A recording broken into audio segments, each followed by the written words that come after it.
नमस्कार दोस्तों।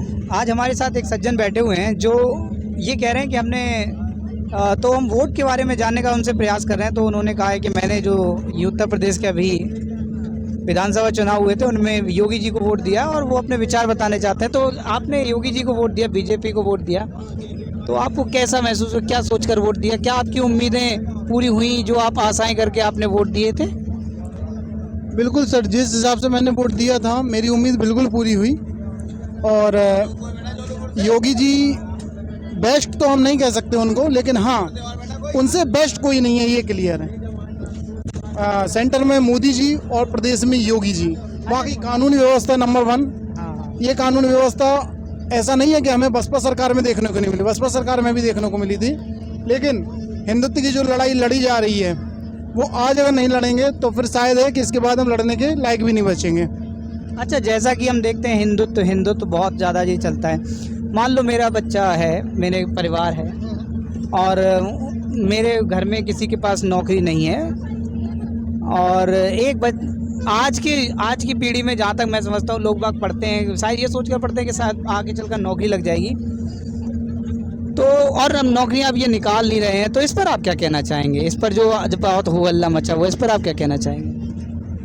देखिए सर, नौकरी को लेके हम ये सरकार को वो नहीं कर सकते ब्लेम कि नौकरी नहीं है इसलिए सरकार अच्छी नहीं है। नौकरियां कितनी निकालेगा या कौन सी सरकार ने निकाली? अगर सपा ने ही नौकरी दे दी होती तो सपा जाती क्यों 2017 में? बताइए। मेन बात ये है कि नौकरी तब अच्छी लगेगी जब आपको नौकरी में 30-35 हज़ार 40 हज़ार मिल रहे हैं, उनका सही उपभोग करोगे। अब आपका एक बच्चा या बच्ची है और वो बच्ची को छेड़ा जाता है रास्ते में और आप उसके खिलाफ आवाज़ भी नहीं उठा सकते। अगर आप आवाज़ उठा रहे हो तो आपको घर में घुस के मारा जा रहा है, पीटा जा रहा है, बिल्कुल पाकिस्तान बना दिया गया है। तो ऐसे में आप क्या करोगे? मतलब नौकरी ज़रूरी है कि आपको अपने बच्चों की, अपनी घर वालों की सुरक्षा ज़रूरी है, खुद की सुरक्षा ज़रूरी है। मेन बात ये है ना सर। चलिए, अच्छा, तो जैसा कि आप कह रहे हैं सुरक्षा तो हमने भी शासन देखा है, हम भी यूपी से ही हैं। मायावती के शासन में भी बहुत ज़्यादा सुरक्षित थे हम लोग, उनके शासन में भी बहुत ज़्यादा हमें ये सब चीज़ें देखने को मिलती थी। सुरक्षा का बहुत अच्छा बंदोबस्त था, पुलिस दुरुस्त थी। फिर उनकी सरकार क्यों गई? इस पर आप क्या विचार करना चाहेंगे? बिल्कुल ही चली गई, बिल्कुल सीट ही नहीं आई। और योगी जी जैसा कि बीजेपी हिंदुत्व का बहुत ज़्यादा मोर्चा लेकर चलती है, तो ये भी तो सही नहीं है। पार्टीशन से अच्छी बात है क्या?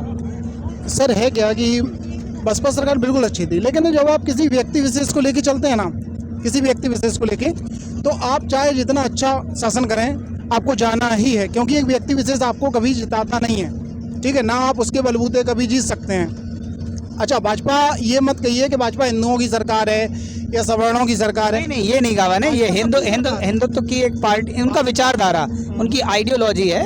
नहीं, हिंदुत्व की पार्टी है, ये तो हम भी मानते हैं, भारत की पार्टी, सबकी पार्टी। एक विचारधारा की बात हो रही है, आइडियोलॉजी जो है वो उनकी हिंदुत्व वाली आइडियोलॉजी है। इस पर वही तो मैं बोल रहा हूँ कि उनकी जो आइडियोलॉजी है वो सबका साथ सबका विकास, वो सबकी सरकार है। आज अगर कोई हरिजन भी जाता है या कोई पंडित चला जाए या ठाकुर चला जाए, सुनवाई सबकी है। अब आप बसपा गवर्नमेंट में ले लीजिए, ज़्यादातर परेशानी सबको हरिजन एक्ट से ही थी, हैं कुछ भी हो जाए हरिजन एक्ट, तो क्या हुआ, चले गए। सपा गवर्नमेंट में तो ये थी, सिर्फ एक व्यक्ति विशेष की सुनवाई थी। आप यादव हैं तो बस कुछ भी करिए। हाँ, तो ये है सर कि भाजपा सबके लिए कर रही है और इसीलिए 2017 में जीती और 2022 में जीती और फिर से जीतेगी 2024 में। मैं अभी से बोल दे रहा हूँ, मोदी जी को कोई नहीं हरा रहा है। क्यों नहीं हरा रहा है? आइडियोलॉजी है ना, उसी को फॉलो कर रहे हैं योगी जी, मेन है ना। तो वही चीज़ है सर। मैं ये नहीं कहता कि वेस्ट नहीं है, बहुत सी ऐसी चीज़ें हैं जो अभी भी उनको करनी है। जैसे कि अभी आपने बताया मुद्दा बेरोजगारी का, बेरोजगारी ख़त्म नहीं करी जा सकती, ये मैं भी जानता हूँ। लेकिन हाँ, जिस हिसाब से चल रहे हैं, बच्चे पढ़ाई कर रहे हैं, बेचारे 3-3 4-4 साल लगे रहते हैं, एग्ज़ाम दे के आते हैं, पता चले एग्ज़ाम आपका फेल हो गया, फेल मार गया आपका सिस्टम पूरा है, उनका रिजल्ट नहीं आ रहा है, कई सारी चीज़ें हैं। तो ये बेस्ट नहीं है, लेकिन हाँ ये है कि सबसे बेहतर है और इसीलिए ये हैं। इनसे अच्छा कोई ऑप्शन मिल गया जनता को तो भाई देखिए। आम आदमी पार्टी के बारे में कहना चाहते हैं क्या?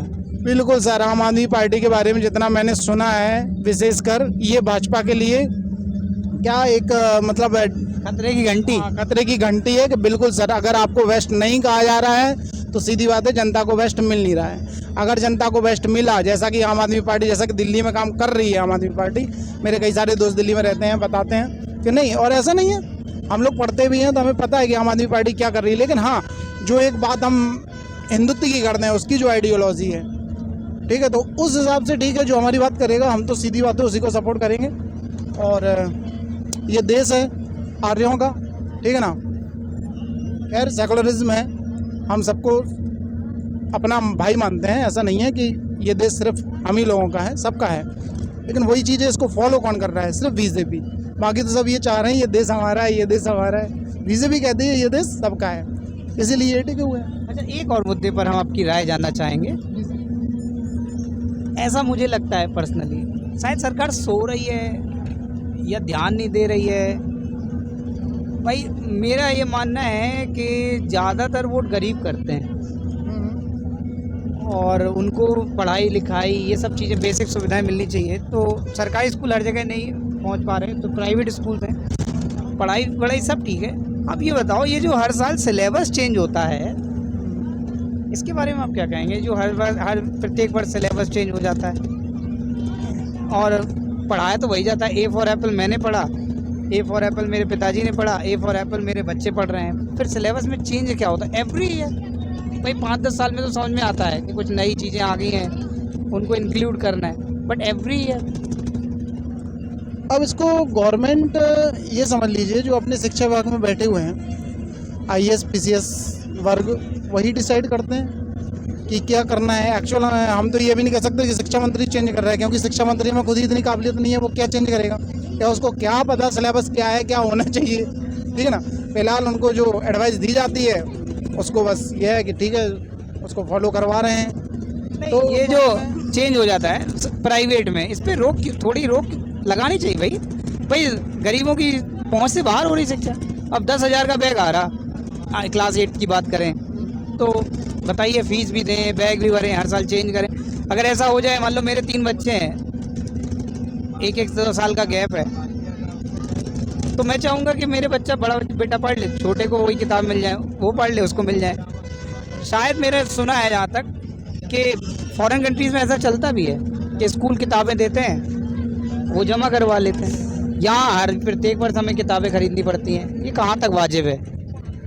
फॉरेन कंट्री में क्या है सर, पॉपुलेशन बहुत कम है, वहाँ गवर्नमेंट कर सकती है, और यहाँ गवर्नमेंट कोशिश कर रही है। लेकिन मेन बात मैंने शुरू में बोला ना कि बेस्ट नहीं है सरकार। जो आपकी चीज़ें हैं ना, सिलेबस चेंज क्यों कर रहे हैं, बिल्कुल सही कह रहे हैं आप। मेरा भी यही है कि क्यों कर रहे हैं, बहुत सारी चीज़ें हैं, इन पे क्यों का जवाब नहीं है सरकार के पास और गवर्नमेंट की। लेकिन जो उनकी इंटेंशन है, उस इंटेंशन को देखे, जैसे कि NCERT में वो बहुत सारा सिलेबस चेंज करना चाहते हैं, एकदम से नहीं कर सकते, नहीं तो लोग सेकुलरिज्म नाम का जो वर्ड है ना वो हटा देंगे कि आप सेकुलर नहीं रहे, आप तो अपनी चीज़ें डाल रहे हो। लेकिन धीमे धीमे सिलेबस तो चेंज होना ही चाहिए। हमारे बच्चों को जो पढ़ाया जा रहा है, मुझे नहीं लगता कि उसको पढ़ने की उन्हें कोई ज़रूरत है। तो भाजपा काम कर रही है, और मैंने यहाँ भाजपा का नाम लगाया इसीलिए कि भाजपा ही काम कर रही है। बाकी तो सरकारें इस तरफ सोचती भी नहीं है, उनका कोई लेना देना नहीं है। उनका तो बस लेना देना इससे है कि हाँ भाई हमारा वोट बैंक कैसे बढ़ेगा, खनन कितना हम कर सकते हैं, और कैसे हम बड़े से बड़े ओहदे पे ले जाके अपने लोगों को बैठा सकते हैं, ताकि अगली बार जब गवर्नमेंट बनाए तो बस। लेकिन हाँ, भाजपा में हम ये कहना चाहते हैं कि बहुत से ऐसे नेता हैं जो एक व्यक्ति वर्ग का सपोर्ट करते हैं, उनको थोड़ा देखना चाहिए भाई, मोदी जी से सीखना चाहिए कि जो अपने घर वालों का तक सपोर्ट नहीं करते हैं, ठीक है ना, तो पूरा देश उनका घर है, उसी हिसाब से सबको सोचना चाहिए। अच्छा, कार्यकर्ता का क्या? वो सड़क पे था, सड़क पे है, वो सड़क पे ही रह जाता है, उसके लिए क्या कहेंगे? जैसे समाजवादी पार्टी अपने कार्यकर्ताओं के लिए बहुत करती है, तो उनका कार्यकर्ता हर परिस्थिति में उसके साथ खड़ा भी रहता है। ये बीजेपी के कार्यकर्ताओं का क्या? कहते हैं ना कि कुछ चीज़ें अच्छी हैं, जैसे मान लीजिए रामायण में हमने देखा कि भगवान राम को तो साक्षात भगवान थे, लेकिन रावण में भी कई सारी अच्छाई थी जो लोगों को सीखनी चाहिए रावण से। ऐसा नहीं है कि रावण सिर्फ राक्षस था, कई सारी अच्छी चीज़ें थी। ऐसे ही मैं ये उपमा नहीं दे रहा हूँ सपा को रावण की लेकिन सपा में कई सारी अच्छाइयाँ भी हैं, जैसे कि अपने लोगों का सपोर्ट करना, अपने कार्यकर्ताओं का सपोर्ट करना। भाई कार्यकर्ता जो आपके लिए झंडा लेके खड़ा है, धूप में खड़ा है, उसकी वजह से आप जीतते हो, उसकी जितनी मेहनत वो करता है, उस मेहनत रंग लाती है। आपको आज प्रदेश में या देश में कहिए आपको अगर किसी के बलबूते मिल रहे हैं ना जगह, तो वो कार्यकर्ता के बलबूते मिल रही है। कार्यकर्ता का बिल्कुल ध्यान रखना चाहिए और सिर्फ उनसे झंडा ही नहीं उठवाना चाहिए। लेकिन आजकल के नेता यही करते हैं कि भाई चुनाव आ गए, झंडा पकड़ो, तुम्हें खाना 2 टाइम, दारू, पैसा सब कुछ मिलेगा बढ़िया। और इसके बाद और कार्यकर्ता को भी ध्यान रखना चाहिए कि भाई सिर्फ खर्चा के लिए वो अपने नेता के साथ ना जुड़े, वो ये समझे कि हमारा नेता कैसा है, ठीक है ना। सिर्फ चिल्लाए ना कि हमारा नेता कैसा हो, पता चले नेताजी पर जानते ही नहीं है कि कौन है आप। है तो कई सारे मैंने कार्यकर्ता भी देखे जो बेचारे खूब झंडा उठाते हैं और उसके बाद फिर उनकी खुद ही नहीं सुनी जाती है। चलो, आपसे बात कर बहुत अच्छा लगा, आपके विचार जानकर अच्छा लगा और हमें लगता है कि आप अगली बार भी बीजेपी को ही वोट करेंगे। हाँ सर, मैं तो श्योर हूँ अगली बार बीजेपी को ही वोट करूँगा, क्योंकि अभी मेरे पास देश में और ऑप्शन नहीं है। चलिए, ये थे बस में चलते हुए एक राहगीर। तो बताइएगा कैसे लगे आपको विचार, ऐसे ही कभी विचार किसी और के भी पोस्ट किए जाएंगे। तब तक के लिए धन्यवाद।